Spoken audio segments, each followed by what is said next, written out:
Karena percuma juga kita beli fungisida mahal-mahal, kemudian kita menyemprot kakaonya juga capek-capek, tapi kalau kita tidak melakukan perawatan secara teknisnya, tentunya itu akan sia-sia saja. Jadi kita ini ibaratnya tidak hanya asal buat konten, tapi inilah fakta di lapangan. Karena kita juga ini adalah seorang petani yang dari kecil kita hidup, makan, sekolah, memenuhi kebutuhan dari bertani, terutama untuk tanaman kakao.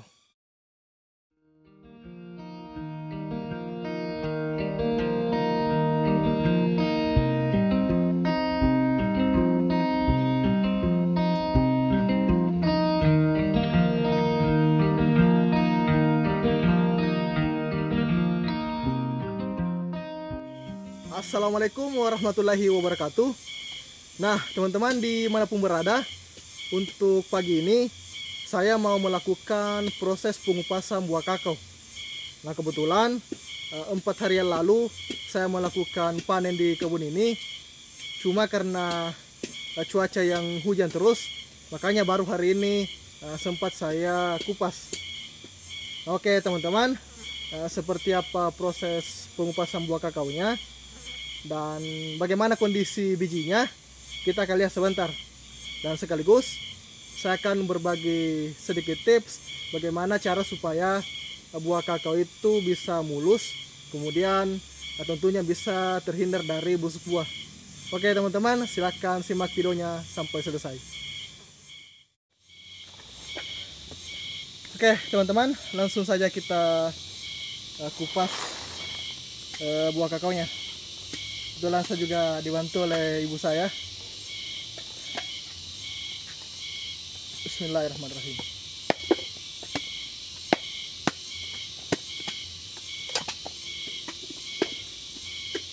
Oke, alhamdulillah untuk buah pertama. Oke, dia juga tunjukkan biji yang ibu saya kupas, ini mulus. Jadi alhamdulillah. Jadi sambil saya kupas, kita sambil cerita.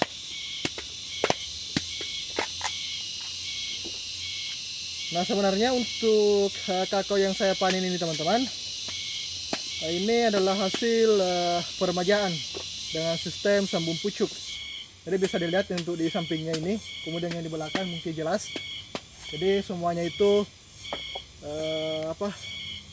99% di kebun ini sudah peremajaan atau sambung pucuk. Nah untuk klong yang saya gunakan di kebun ini 95% itu Sulawesi 2. Jadi rapungnya 5% nya itu ada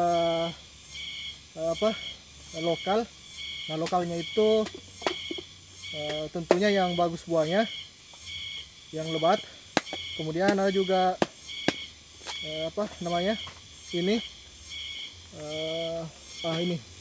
ini juga sebenarnya ini nggak tahu ini kelong apa namanya, tapi dulu ini yang untuk buah ini disambung yang pertama di kebun ini, cuma karena buahnya kurang lebat jadi diganti dengan Sulawesi 2.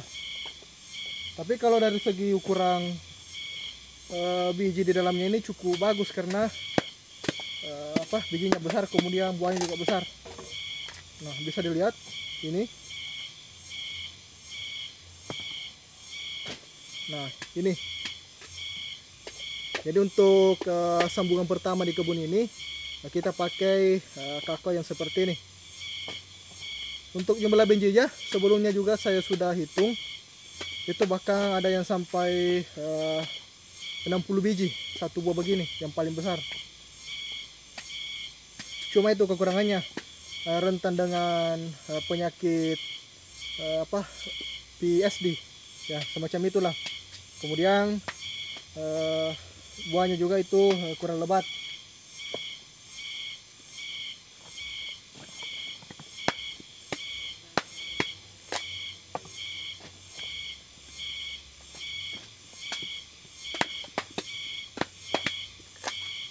Nah, untuk apalah ya, untuk usia sambungan di sini itu secara umum bervariasi sebenarnya. Ada yang 2 tahun, ada yang 1 tahun, dan ada juga yang sekitar setengah tahun. Jadi belum produktif semua. Tapi secara umum juga sudah mulai belajar berbuah.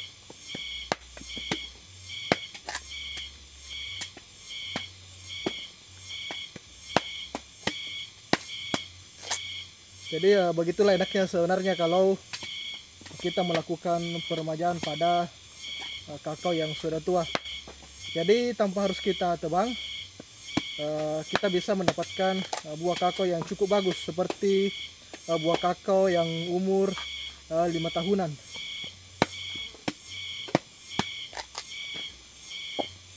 Nah, untuk induknya di kebun ini teman-teman, sebelum dilakukan peremajaan, saya sudah cerita dengan orang yang pertama tanam di kebun ini. Katanya itu sudah hampir 40 tahun. Jadi jalan 37 tahun untuk indukannya.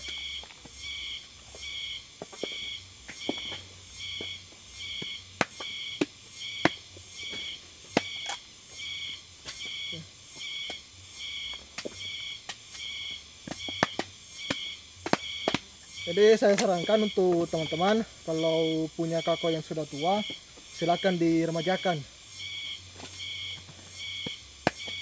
Kalau memang tidak sempat beli bibitnya atau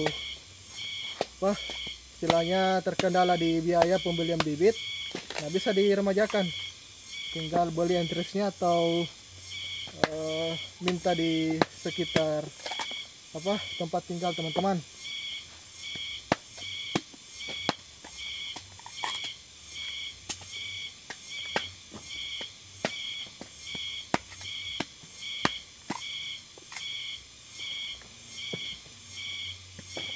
Jadi yang mau juga belajar terkait dengan sambung pucuk, silakan nonton video yang pernah saya buat sebelumnya.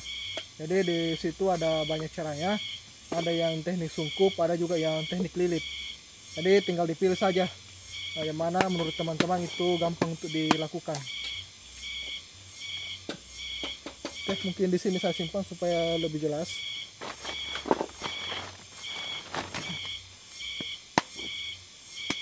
Bibi mah. Hah? Bibi mah. Nganu to, makika anu tah maring tuh aja.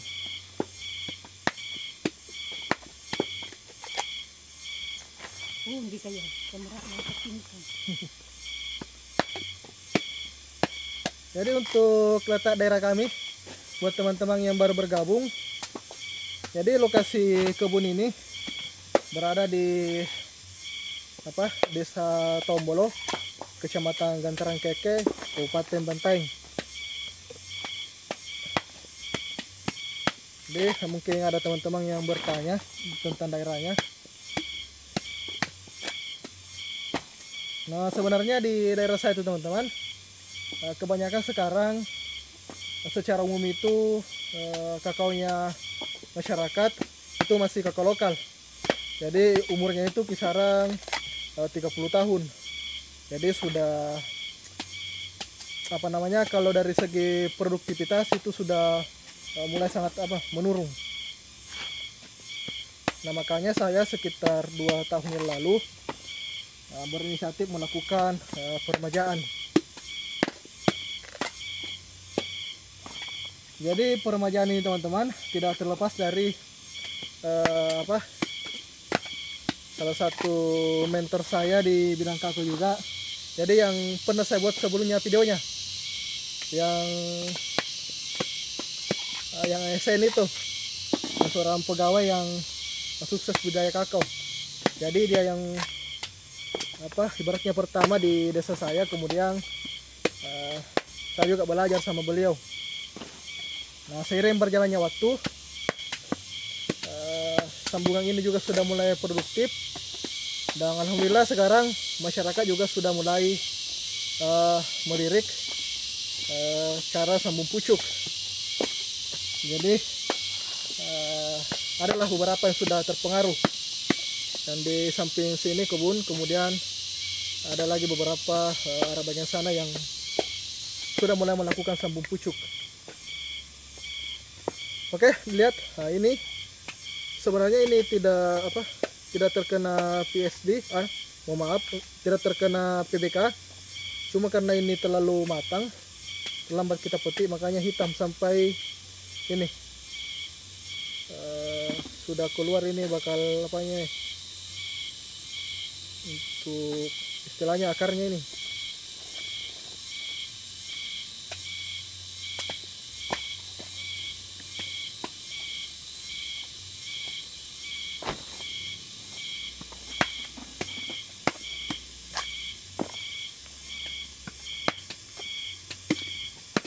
Kemudian apa lagi kita bahas? Oh, ini kita bahas masalah penyemprotannya. Oke, jadi ini mungkin yang ditunggu-tunggu teman-teman. Untuk penyemprotannya sendiri, sebelumnya juga saya sudah buatkan video, cuma apa lagi namanya, bagi teman-teman yang belum sempat menonton videonya, tidak apa-apa saya jelaskan di sini. Jadi untuk penyemprotannya teman-teman, saya itu menggunakan Regeng dan Sempurna B untuk perang sambuannya. Kemudian selain Regeng, biasa juga saya selingi ke Alika. Jadi antara dua itu, antara Alika dengan Regeng saya pakai. Nah, untuk interval penyemprotannya itu biasanya saya lakukan kalau tidak sibuk itu 2 kali dalam 1 bulan. Jadi ibaratnya kita panen 2 kali dalam 1 bulan, setelah kita panen kita semprot lagi. Jadi ibarat ini sebentar, ini sudah kita panen, kemudian kalau kita mau hasil yang bagus bisa kita semprot ke besoknya.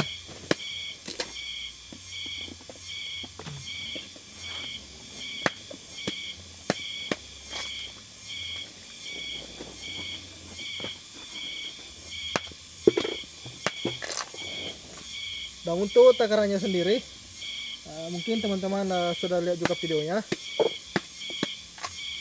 Jadi untuk Sempurna B-nya saya pakai apa ya istilahnya? Ada yang pembungkus kecil. Kalau di tempat saya itu untuk bungkus kecilnya kita dapat 3 bungkus untuk harga 5.000. Jadi kita pakai setengah bungkusnya itu per tangkinya untuk 16 liter air atau 15. Untuk takaran alikanya, jadi saya sesuaikan saja dengan serangan hamanya. Kalau saya rasa serangan hamanya cukup tinggi, saya kasih 1 tutup botol. Begitupun dengan Regeng. Nah, untuk Regeng sendiri, bukan tutup botolnya yang saya jadikan takaran, tapi tutup botol Alika. Jadi Regeng yang saya gunakan untuk menyemprot, saya pakai tutup botol Alika sebagai takarannya. Saya kurang tahu berapa cc itu.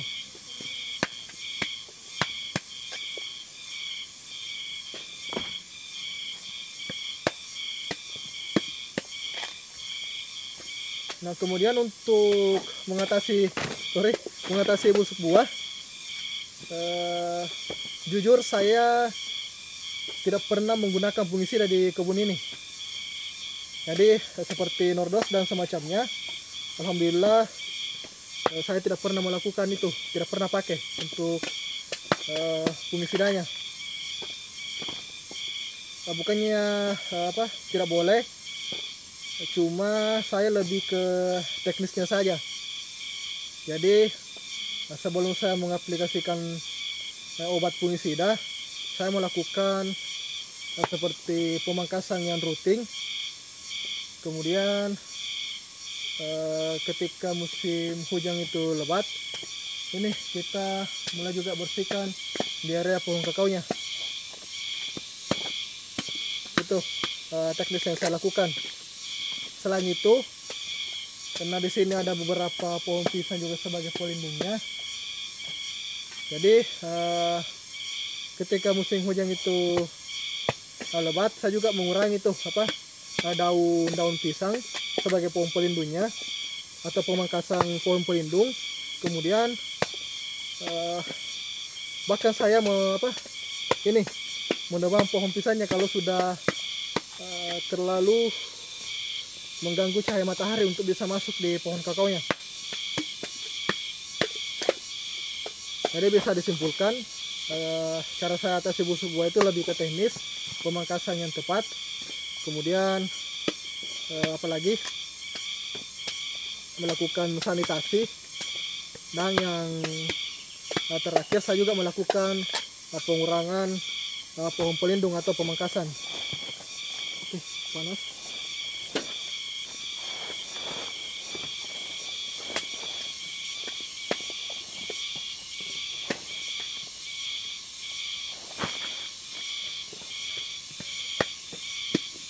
Tapi teman-teman kalau mau pakai fungisida juga tidak apa-apa, tapi saya sarankan sebenarnya lakukan dulu teknisnya, baru mengambil langkah menggunakan fungisida. Jadi untuk fungisidanya kita jadikan opsi terakhir, karena percuma juga kita beli fungisida mahal-mahal, kemudian kita menyemprot kakaonya juga capek-capek, tapi kalau kita tidak melakukan perawatan secara teknisnya, tentunya itu akan sia-sia saja. Jadi walaupun kita menyemprotnya juga pasti bakalan sia-sia. Kita istilahnya dari tenaga juga capek, kemudian dari biaya juga kita ibaratnya rugi. Tapi kalau kita melakukan teknisnya, kita melakukan pemangkasan secara tepat, secara rutin, kemudian kita juga melakukan sanitasi kalau memang memungkinkan, kemudian kita juga mengurangi pohon pelindung kalau memang pohon pelindungnya itu terlalu menghalangi sinar matahari. Nah, ketika semuanya itu sudah dilakukan, nah boleh jadi untuk opsi terakhirnya fungisida kita tidak butuhkan lagi. Jadi seperti itu. Nah, sama dengan penyemprotan, walaupun kita mungkin sering melakukan penyemprotan dengan alika, dengan pupuk buah, tapi kalau kita tidak melakukan pemangkasan, tidak melakukan perawatan yang tepat, nah tentunya itu hasilnya tidak akan maksimal gitu. Jadi saya sarankan lakukan saja dulu teknisnya sebagai upaya kita sebagai petani. Kemudian kalau memang sudah tidak bisa terkendali, nah baru opsi terakhirnya kita menggunakan obat kimia atau semacamnya.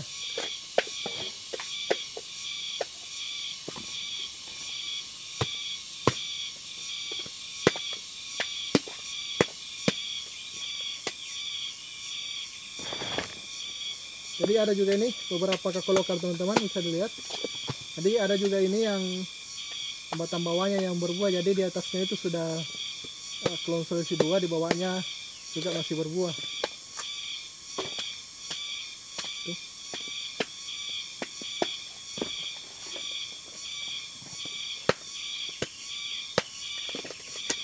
Jadi teman-teman bisa lihat kondisi buahnya. Nah, untuk saya sendiri teman-teman, persentasenya ini 99% alhamdulillah ini aman dari PBK dan busuk buah. Jadi bisa dilihat sendiri kondisinya. Padahal untuk yang ini kakaonya teman-teman, saya semprot itu hanya 1 kali 1 bulan untuk yang panen terakhir ini, karena kesibukan, jadi hanya 1 kali. Tapi mungkin kalau 2 kali disemprot bahkan lebih bagus lagi. Mungkin dari kualitas biji juga bagus kalau kita semprot 2 kali. Jadi setelah ini saya usahakan kedepannya saya semprot 2 kali lagi.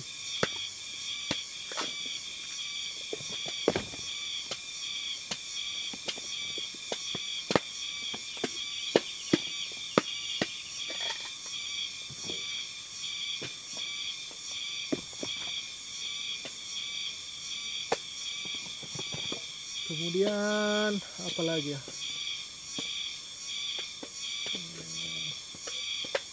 Oh, ini untuk panennya ini. Nah, untuk proses panennya ini teman-teman, sebenarnya saya tidak bisa katakan ini apa panen musim kedua atau musim pertama, karena ada beberapa pohon kakao yang lebih beratnya, karena memang di sini buahnya pohonnya itu belum merata berbuah. Jadi saya tidak bisa pastikan dalam musim kedua atau musim pertama. Yang jelasnya buahnya ini berkesinambungan, karena yang sambungan yang cukup tua itu sudah mulai lebat buahnya, sudah banyak kita panen. Kemudian yang sambungan yang masih muda itu juga pernah mulai lebat, jadi susah kita mau bilang ini musim pertama atau musim kedua.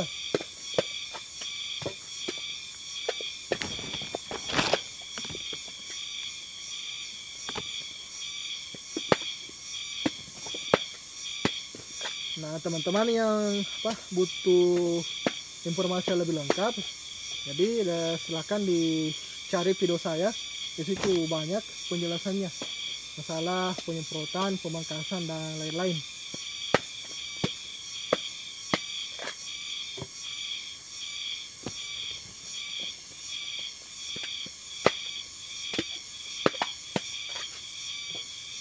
Jadi sama sekali kita tidak pakai alat bantu untuk melepas dari bijinya ini dari kulitnya. Langsung saja pokoknya, kita lihat sendiri.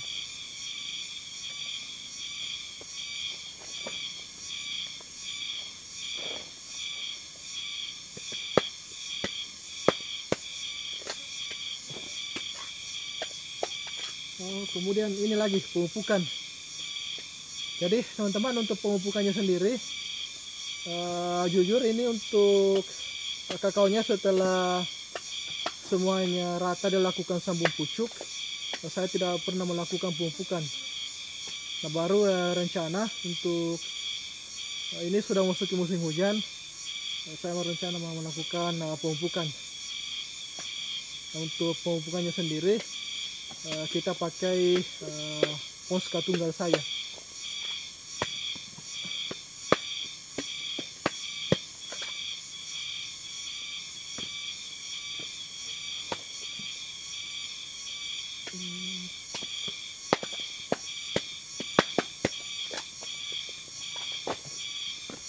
Oke, barangkali teman-teman mau lihat untuk buah kakao yang dikupas oleh ibu saya. Jadi kita akan lihat seperti apa bijinya, supaya teman-teman lebih percaya.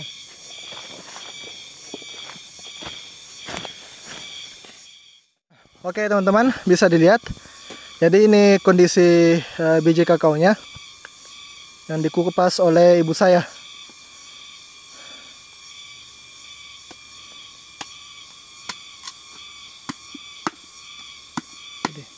Jadi kentara, yang namanya kakao yang tidak terserang PBK, itu pasti ketika kita buka pasti bersuara.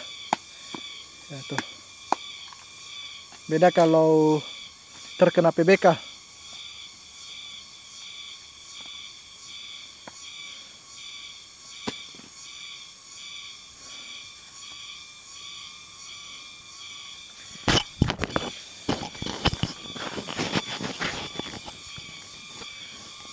Jadi tunggu apa lagi teman-teman? Saya sarankan teman-teman untuk melakukan peremajaan kakao. Kemudian di samping itu juga melakukan perawatan yang tepat. Jadi untuk mendapatkan hasil maksimal memang butuh ibaratnya usaha yang lebih lebih ekstra lagi. Apalagi kalau yang namanya kakao itu perawatannya boleh dikatakan susah-susah gampang istilahnya. Oke, coba. Nah, ini lihat. Jadi langsung bijinya lepas.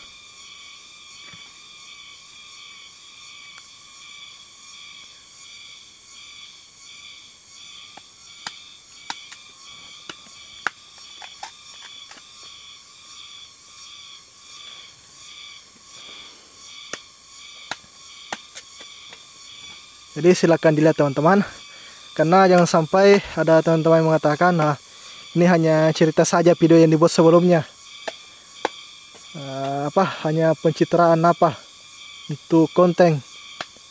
Nah, sekarang bisa juga dilihat hasilnya teman-teman. Jadi kita ini ibaratnya tidak hanya asal buat konten, tapi inilah fakta di lapangan.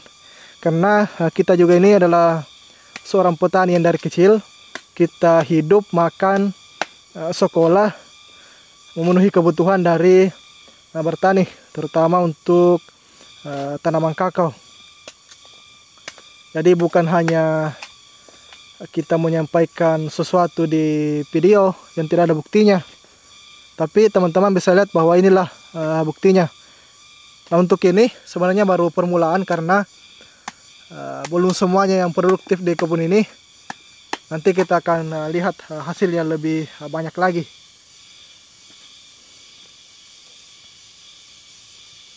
Jadi untuk masalah ilmu dan apa yang saya sampaikan di video itu, ya itulah sesuai dengan pengalaman saya.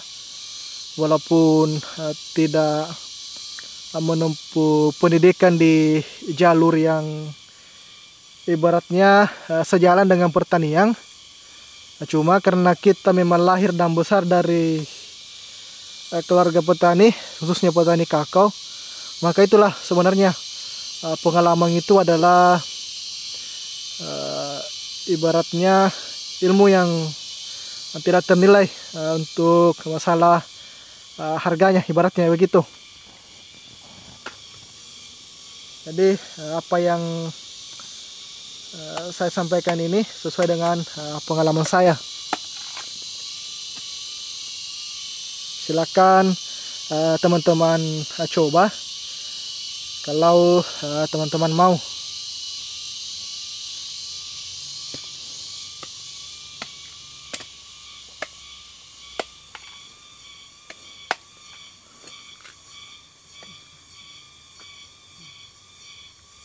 Itu bisa lihat. Jadi kita juga ibaratnya sangat enak untuk mengupasnya. Ini mungkin biar berapa banyak ini buah kakaonya, kita tidak akan bosan untuk melakukan pengupasan.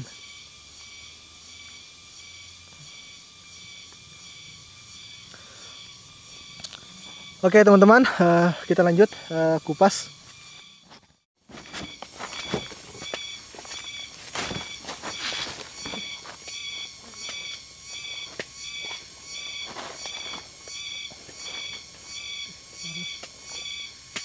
Oke teman-teman, itu tadi yang teman-teman lihat di di ember ibu saya. Jadi bisa simpulkan sendiri bagaimana kondisi bijinya.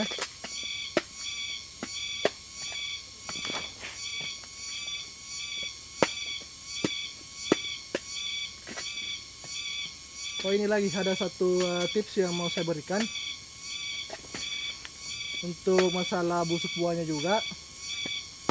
Jadi secara pribadi teman-teman, untuk saya biasanya kan saya ke kebun itu pagi atau sore hari. Misal sudah asar-asar, saya ke kebun, misal cari untuk bahan sayur di rumah. Jadi sekalian juga saya keliling di beberapa pohon kakao. Kemudian kalau ada buah kakao yang sudah ada saya lihat serangan busuk buahnya sudah mulai ada yang hitam, saya cepat ambil itu. Kemudian saya taruh di lubang yang ada di kebun ini. Jadi di kebun ini ada semacam lubang untuk pembuangan sampah, jadi saya taruh di situ. Jadi itu juga salah satu teknisnya supaya penyebaran busuk buah itu bisa kita kendalikan.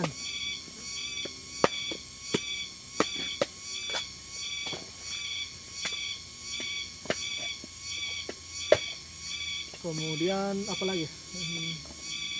Panas. Ini masalah waktu pemangkasan. Jadi mungkin ada teman-teman yang bertanya masalah waktu pemangkasan. Jadi sebenarnya untuk waktu pemangkasannya itu teman-teman, saya hanya stop melakukan pemangkasan yang berat itu kalau kondisi buahnya itu, kondisi pohon kakaonya sudah mulai mengeluarkan bunga. Jadi saya jeda di situ dulu sampai ketika buah kakaonya itu sebesar ibu atau jari kaki. Nah, baru saya melakukan pemangkasan. Itu pun pemangkasannya secara bertahap. Jadi tidak langsung saya melakukan pemangkasan berat. Jadi ibaratnya itu kita hilangkan dulu tunasernya, kemudian ada beberapa ranting kecil juga kita hilangkan, dan tangkai-tangkai yang sangat rapat. Jadi ibaratnya supaya buah kakaonya itu bisa tetap mendapatkan sinar matahari yang cukup.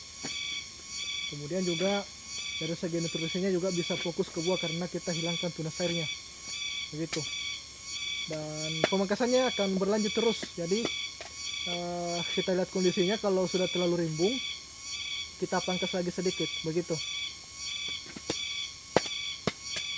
Jadi tidak bilang hari ini kita melakukan pemangkasan kemudian hari ini juga bisa selesai satu hamparan.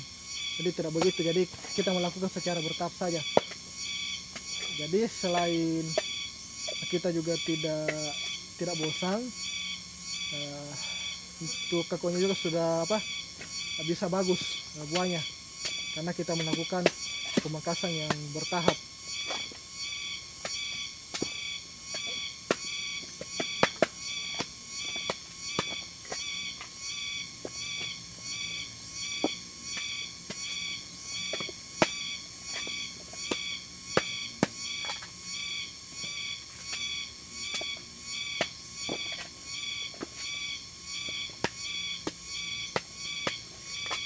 Kemudian apalagi ya yang ini yang menyangkut kakao. Oh ini jarak tanamnya. Untuk di kebun ini teman-teman, jarak tanamnya itu sebenarnya bervariatif karena dulunya kebun ini ditanam oleh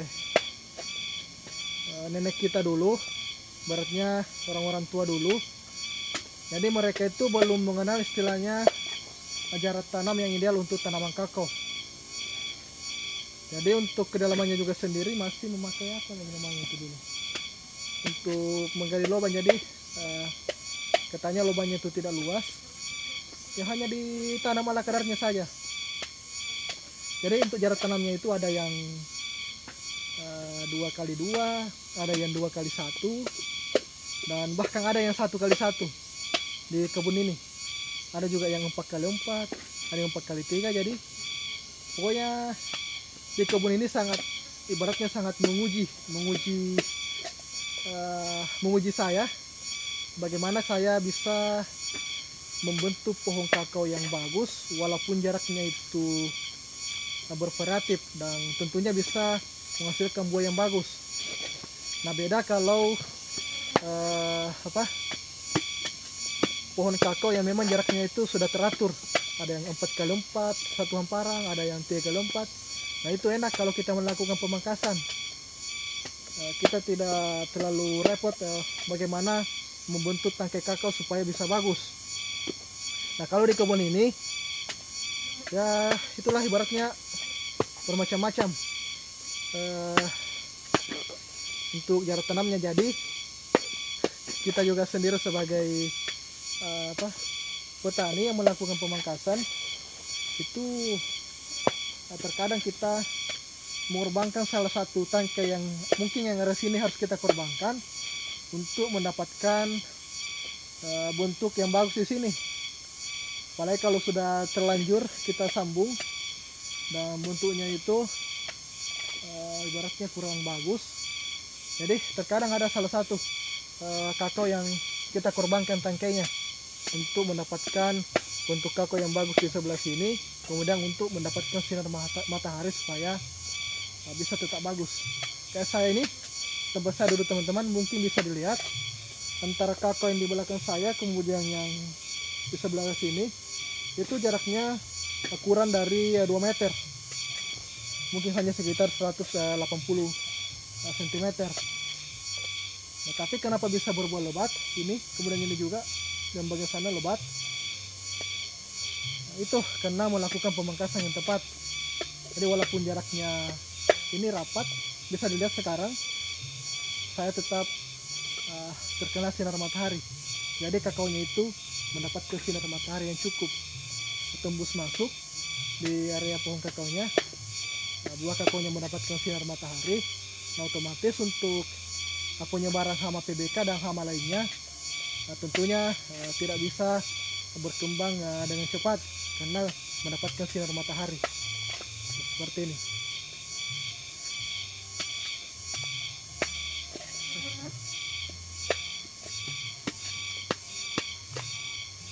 Jadi teman-teman yang mungkin memiliki pohon kakao yang jarak tanamnya seperti ini juga, jadi tidak usah diambil pusing, silakan saja diatasi dengan pemangkasan yang tepat.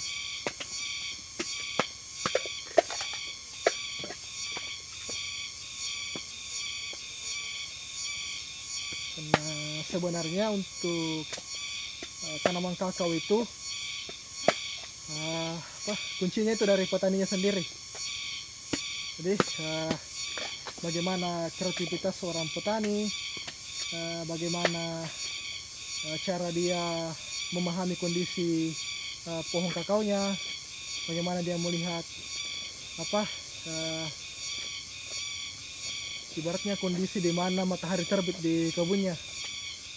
Jadi disesuaikan teman-teman. Jadi kita tidak hanya melakukan pemangkasan asal-asalan saja, tapi kita prediksi, untuk misal di bulan ini sampai bulan ini matahari terbitnya dari arah sana, kemudian ini misalkan ya, kemudian sampai di sana untuk teriknya, kalau misalkan gitu ya, misalkan.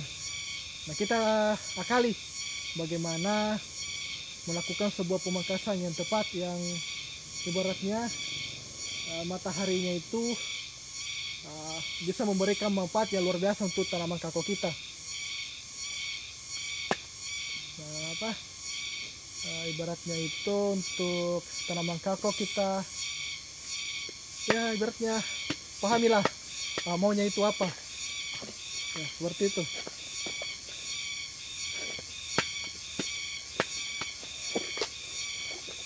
Kemudian tergantung juga dari ini kondisi ketinggian di daerah kita. Jadi salah satu alasan kenapa saya melakukan pemangkasan yang bertahap di daerah saya itu teman-teman, itu mungkin untuk MDPL nya hanya kisaran 150 atau sampai 200 lah MDPL nya. Jadi termasuk dataran rendah, makanya saya melakukan pemangkasan secara bertahap. Karena kalau saya melakukan pemangkasan yang langsung yang berat, otomatis tanaman kakaonya juga bakal ini bisa mendapatkan sinar matahari yang berlebihan.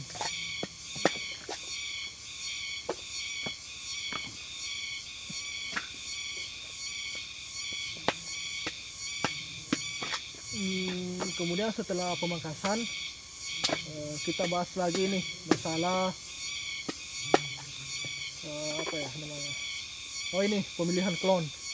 Ini yang saya rasa cukup penting, karena ada beberapa orang yang bertanya di YouTube atau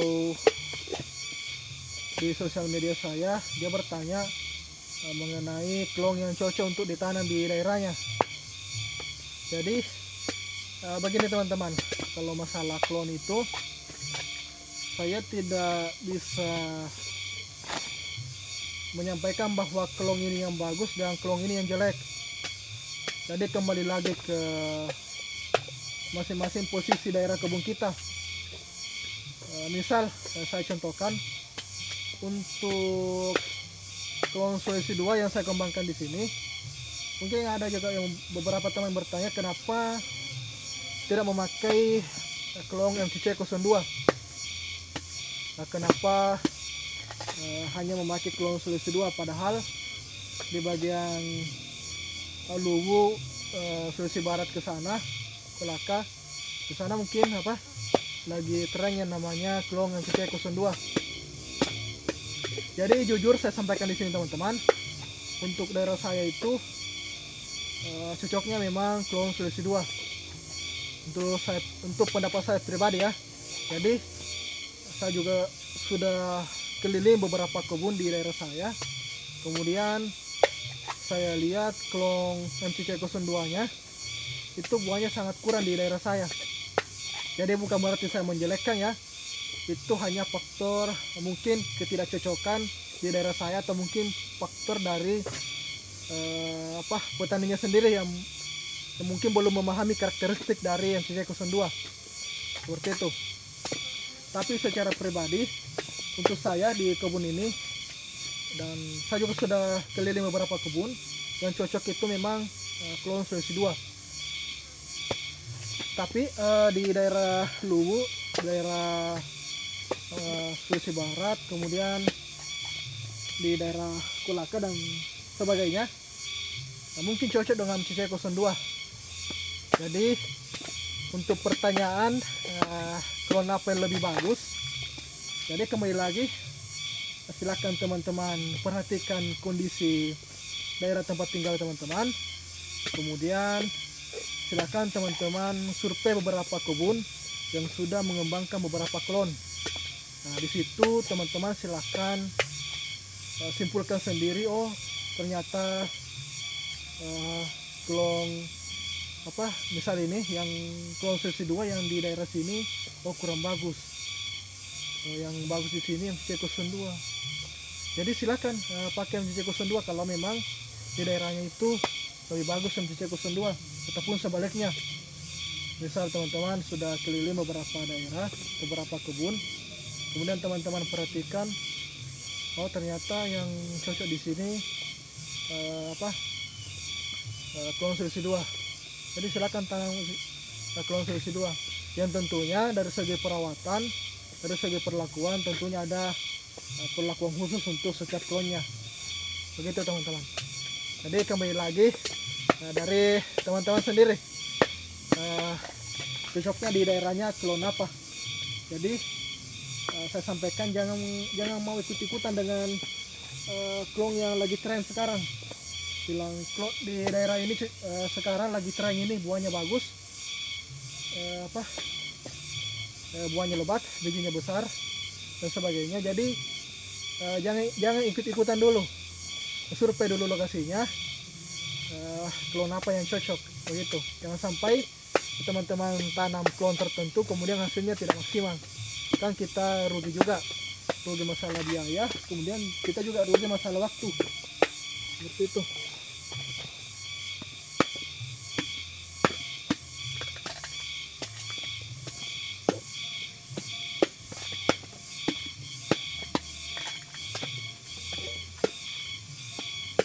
Oke, itu teman-teman masalah klon.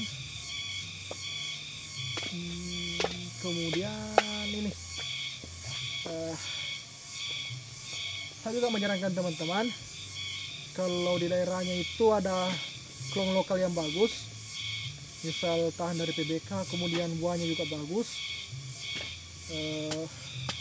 bijinya besar dan sebagainya, silakan teman-teman juga kembangkan klon yang ada di daerahnya.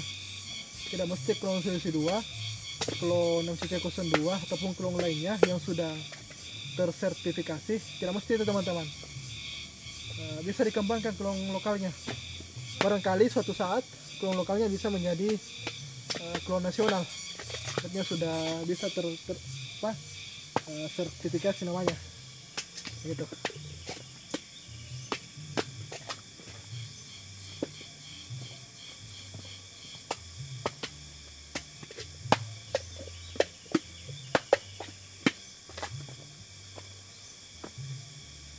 Jadi mohon maaf ya kalau video ini cukup panjang.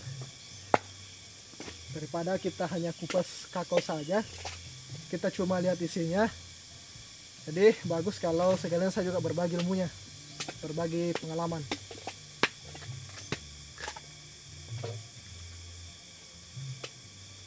Gambar buana. Hah? Gambar ini. Iya, pakai balik kunyo eh. Enggak ke buana. Gak kawana. Kalau mulus mani. Apa mulus? Mulus. Lalalala. Bikin di mulus. Apa bahasa daerah mulus? Anda kebang. Naku ginawang ini karep pula lampu jambu lah sekau nak ilmu bi. Mu ko bimang. Naku jamau dan di Mulus katanya mulus. Ada darak kidi. Kingain jauh nak kamu jauh. Ah, nak kisah. Nak kisah nggak bili. yang ngejar borong dia. Nak anda lompat sini nak buat nadi. Kapan tinggal betul menderanya. Mana betul. Langsung dia mana. Oke, teman-teman. Nah, itu kata ibu saya mulus buahnya. Mulus. Nah, kalau buah kakao seperti ini, saya rasa kita juga bisa ajak keluarga, ajak anak istri, otomatis juga mereka bakalan senang. Nah, karena dia juga tidak siksa untuk mengupas biji kakaonya.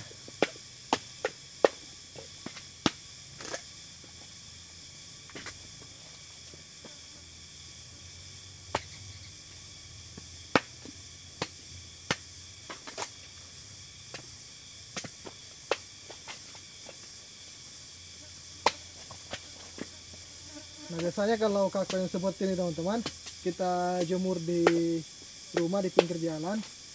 Biasanya itu sampai 5 pedagang yang menunggu kakao yang seperti ini. Mereka tunggu apa untuk dijual. Nah, biasanya kalau saya lihat kakao yang ini kurang bagus, pedagang juga ini kurang diminati. Tapi kalau begini buahnya terkadang saat kita masih jemur kakaonya, terkadang pedagangnya itu bantu jemur. Jadi begitulah istilahnya kalau biji kakaonya itu bagus.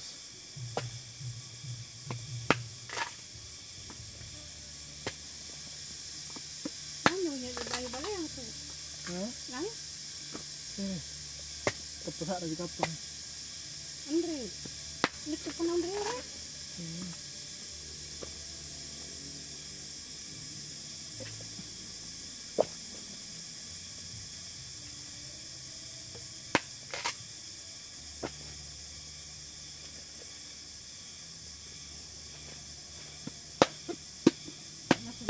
Dari penama di penama jaga.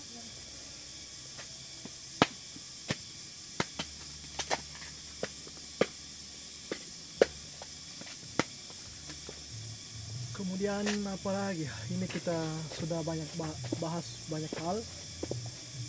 Asal buah, klon, pemangkasan, pupuk, penyemprotan, apa lagi?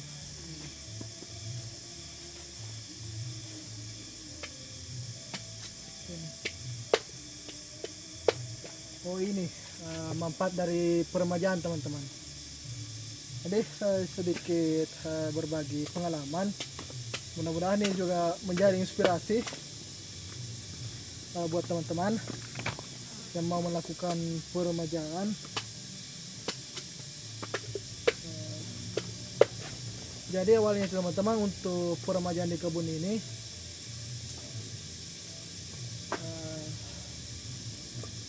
apa istilahnya itu, betul-betul membutuhkan konsistensi istilahnya kalau mau melakukan peremajaan kakao. Karena itu hari pertama saya melakukan peremajaan kakao, saya masih berarti masih menempuh pendidikan, saya masih kuliah. Jadi setelah pas sambil kuliah saya juga melakukan peremajaan. Jadi kalau pulang dari kampus, kebetulan kampus saya ini di kabupaten tetangga, jadi saya PP saja. Kalau pulang misalkan jam 2 saya pulang kampus, sampai di rumah itu saya start dari kampus, ketika pulang start jam 2 sampai di rumah sekitar jam 3, jadi 1 jam perjalanan. Kemudian istirahat beberapa menit sambil menunggu waktu sholat asar. Kemudian setelah sholat asar saya ke kebun. Nah, di kebun itu saya melakukan peremajaan. Jadi tidak mesti bilang dalam 1 hari itu kita harus sambung ibaratnya puluhan pohon lah. Jadi saya itu menyambungnya,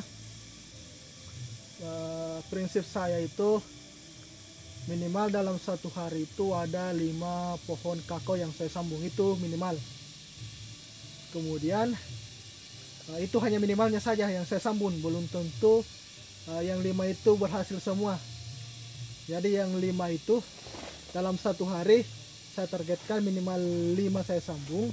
Kemudian untuk hidupnya atau berhasilnya saya targetkan cuma 1. Jadi 5 saya sambung, saya targetkan cuma 1. Nah, itulah ibaratnya program saya untuk peremajaan kakao. Tapi istilahnya dalam 1 hari itu harus rutin saya lakukan penyambungan. Jadi hari ini saya sambung, kemudian besoknya saya melakukan penyambungan lagi 5. Nah, alhamdulillah kalau misalkan kita target 1 kemudian ada hidup 3 atau 4 atau bahkan 5 hidup semua, ya lumayan kan, besoknya hidup lagi 5, jadi tidak dirasa. Nah, dalam 1 hamparan itu bisa full sambung pucuk atau bisa terrealisasi yang namanya peremajaan. Nah, kemudian berlanjut, kan yang namanya peremajaan itu pasti banyak suka dukanya. Ada juga beberapa hasil sambung pucuk itu sudah besar, tapi karena ini terserang penyakit, terserang jamur ataupun faktor alam, terkena angin kencang, kemudian faktor manusia juga. Ada juga beberapa di sini terkadang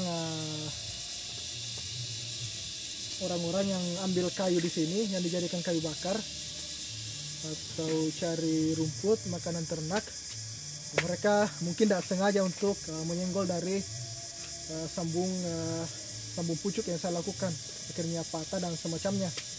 Jadi itulah suka dukanya. Tapi kembali lagi bahwa itulah bagian dari proses yang harus kita jalani, karena kita juga tidak bakalan bisa cerita seperti ini sekarang kalau saya tidak melewati proses yang saya alami itu. Masih mending kalau sambungannya itu patah sebelum berbuah. Nah, banyak di kebun ini teman-teman, sambungannya itu sudah produktif seperti yang di belakang sini, yang ini samping itu sudah produksi buah yang cukup banyak. Kemudian ada angin kencang ataupun ada pohon pelindung yang rebah seperti pisang. Nah, itu luar biasa dukanya, karena bayangkan kalau kakao yang sudah produktif kita ibaratnya kita rawat mulai dari ini, kita sambung hingga berbuah, tiba-tiba dalam 1 hari itu harus hilang karena ini faktor cuaca dan faktor manusianya. Jadi itulah suka dukanya. Jadi berlanjut, kembali lagi tadi ke masa kuliah, mulai melakukan sambung pucuk. Kemudian sampai selesai kuliah juga bertahap, saya juga ini mulai melakukan sambung pucuk secara merata. Nah, ini yang di bulan Ramadan. Nah, ini salah satu lagi inspirasi buat teman-teman. Jadi untuk saya itu ketika bulan Ramadan ketika ini belum dilakukan peremajaan, saya rutin itu melakukan sambung pucuk setiap sorenya. Jadi setelah sholat asar, saya ke kebun untuk melakukan sambung pucuk atau peremajaan. Jadi sambil menunggu waktu berbuka puasa, kita di kebun melakukan sambung pucuk. Jadi saya rasa juga ini adalah bagian dari ikhtiar kita, dan tentunya akan bernilai ibadah juga karena ini kan bagian dari nafkah kita untuk keluarga. Bagaimana kita mempersiapkan sebuah perencanaan untuk keluarga kedepannya. Jadi kita melakukan peremajaan sambung pucuk di bulan Ramadan. Nah, berarti itu juga bagian dari ibadah yang kita lakukan. Jadi seperti itu. Jadi tidak dirasa di kebun itu sudah masuk ke waktu berbuka puasa. Jadi 5:30 kita start untuk kembali lagi ke rumah. Seperti itu.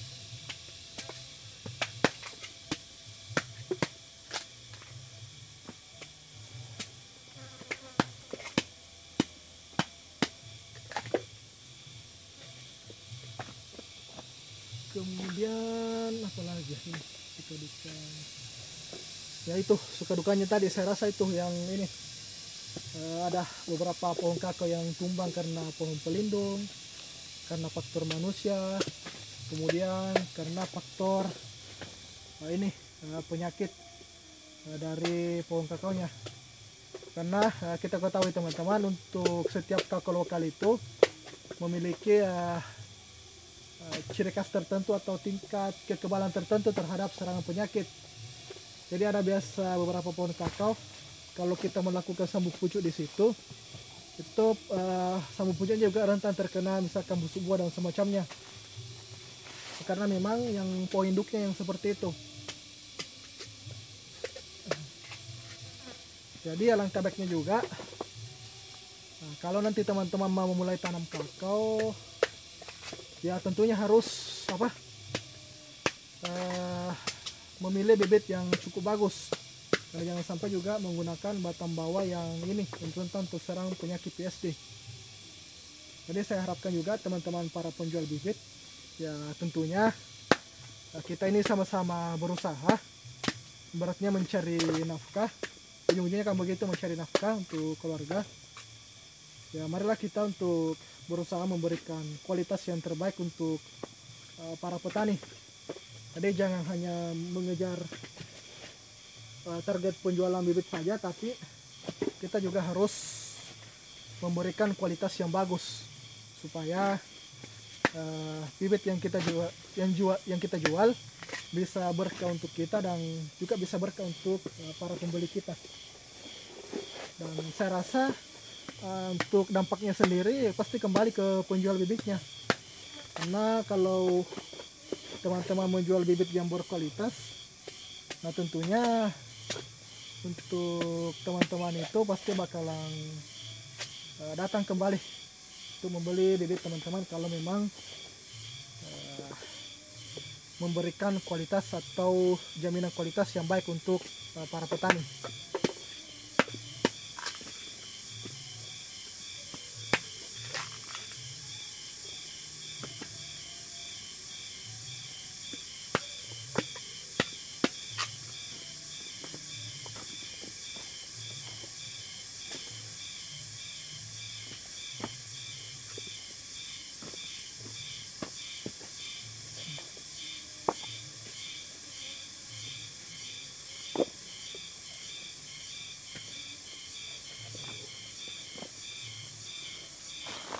Oke, saya mau bantu kupas juga dulu.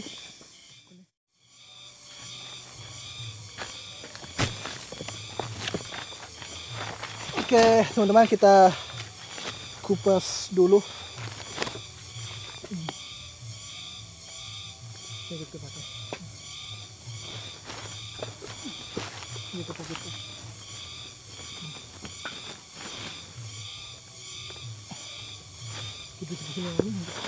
Tengah.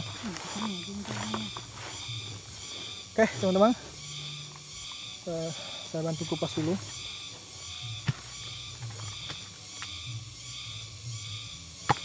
praktik dari pokoknya. Ini kan kalau aku balang kalau aku mana.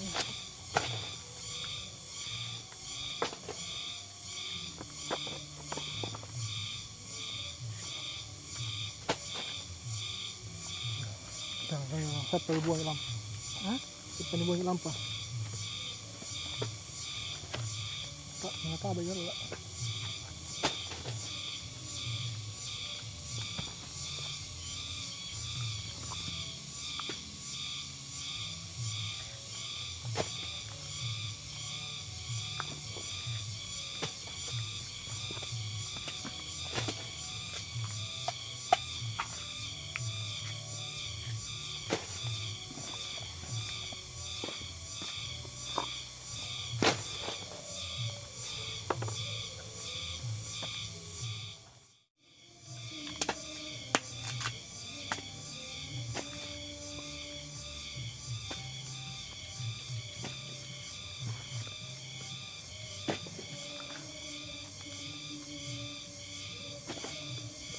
Oke teman-teman, untuk video kali ini sampai di sini, dan semoga apa yang saya sampaikan tadi memberikan manfaat untuk teman-teman, bisa menginspirasi.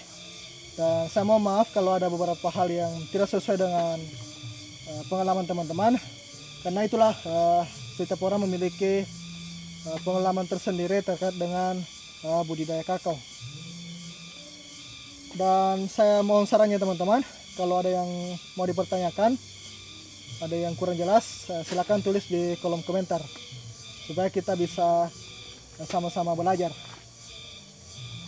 Nah teman-teman juga tadi sudah melihat proses pengupasan buah kakao ini, jadi teman-teman silakan simpulkan sendiri bagaimana keadaan biji dari kakao yang saya kupas hari ini. Dan bagi teman-teman yang mau informasi yang lebih lengkap, silakan nonton video yang saya pernah buat sebelumnya. Oke teman-teman, terima kasih. Jangan lupa like video ini, komen, share, dan tentunya subscribe channel Agorayama. Terima kasih. Sampai jumpa di video berikutnya. Wassalamualaikum warahmatullahi wabarakatuh.